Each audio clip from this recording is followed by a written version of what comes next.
This is as simple as it gets. This is a tactical belt for men or women. It's military style, good for hiking, rigger, nylon web material.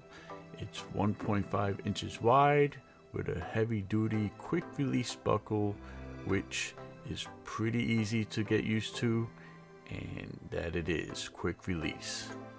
It's also made out of solid metal, so you could easily put your fingers and flip open the buckle to release it, or you could simply lift the strap end and pull it up to unlock.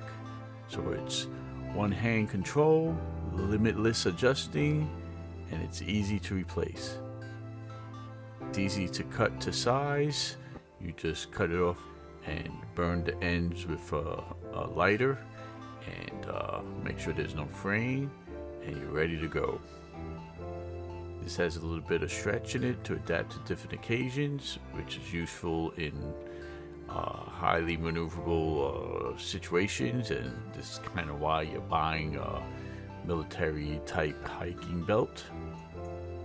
Some other tactical belts that are a little bit tricky to open up become a little bit tricky, like when you go to the bathroom and you want something easy like this, and this is way convenient. I like it. I like the thickness. I like the weight of it. It's very solid. I'm sure it could hold a holster and any other EDC items on your belt, like things for work, definitely cell phone holders and such. So it's got a great look, great style, easy to use, and tough as nails.